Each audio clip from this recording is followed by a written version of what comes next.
మధ్యన గొడ్డలి పార్టీ అంటే సైకోకి కోపం వచ్చింది.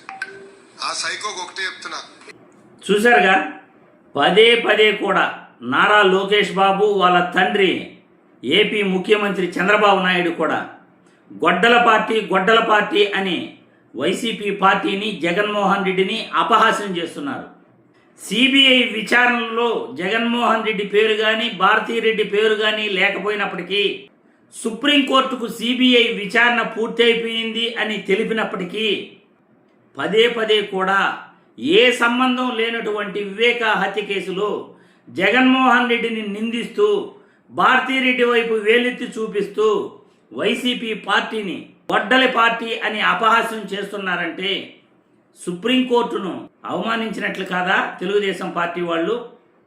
సుప్రీంకోర్టును చంద్రబాబు ఆయన కుమారుడు అవమానపరిచినట్లు కాదా? ఒక ముఖ్యమంత్రి సుప్రీంకోర్టును అపహాస్యం చేసినట్లు కాదా? ఒక సిబిఐ అత్యున్నతమైన భారతదేశ ఎంక్వైరీ సంస్థను అపహాస్యం చేసినట్లు కాదా ఈ తెలుగుదేశం పార్టీ నాయకులు? అసలు మన దేశంలో వ్యవస్థలంటే ఏమనుకుంటున్నారు వీళ్ళు? వ్యవస్థలు ఇచ్చిన తీర్పులను కూడా కాదని, వ్యవస్థలు ఇచ్చిన స్టేట్మెంట్లను కూడా కాదని ఈరోజు వైసీపీ పార్టీకి గొడ్డల పార్టీ అని వీళ్ళు పదే పదే కూడా ప్రతి సభలో పిలుస్తున్నారంటే వ్యవస్థలను వీళ్ళు గౌరవిస్తున్నారా? భారతదేశంలో భారతదేశం యొక్క వ్యవస్థలను, రాజ్యాంగాన్ని అవమానపరుస్తున్న వీళ్ళు శిక్షార్హులు కాదా? భారతదేశ చట్టాలను, భారతదేశ వ్యవస్థలను అవమానపరుస్తూ, అపహాస్యం చేస్తూ ఒక మాజీ ముఖ్యమంత్రిని, ఒక పార్టీ అధ్యక్షుడిని పదే పదే కూడా గొడ్డల పార్టీ అని వైఎస్ఆర్ కాంగ్రెస్ పార్టీ వాళ్ళను పిలుస్తున్నారంటే వీళ్లకు అసలు భయము, భక్తి ఉందా మన దేశ వ్యవస్థలపైన? మన దేశ వ్యవస్థలని సర్వనాశనం చేస్తూ మాట్లాడుతున్న చంద్రబాబు మరియు నారా లోకేష్ బాబు వాళ్ళ టీడీపీ నాయకులపై వెంటనే సుప్రీంకోర్టు న్యాయస్థానం చర్యలు తీసుకోవాలి.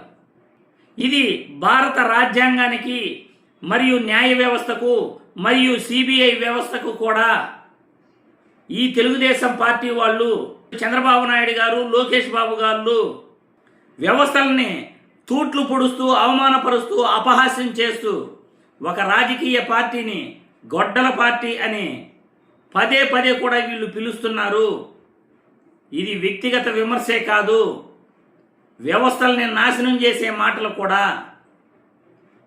ఎంత ధైర్యం ఉంటే వ్యవస్థల్ని వీళ్ళు అపహాస్యం చేస్తారు?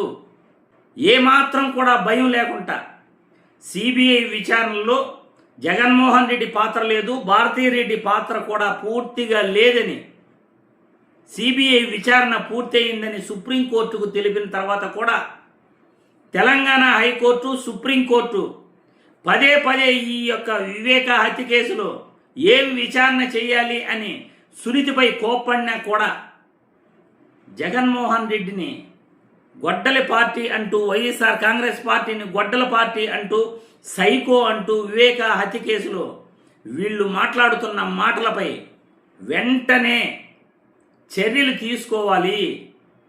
ప్రతి పౌరులు కూడా వీళ్ళు మాట్లాడుతున్న మాటల్ని రికార్డ్ చేసి సుప్రీంకోర్టు చీఫ్ జస్టిస్కు, దేశ హోంశాఖ మంత్రికి, గవర్నర్లకు, రాష్ట్రపతికి పంపించి వ్యవస్థలను వీళ్ళు నాశనం చేస్తున్నారు అని వాళ్ళకి తెలపాలి.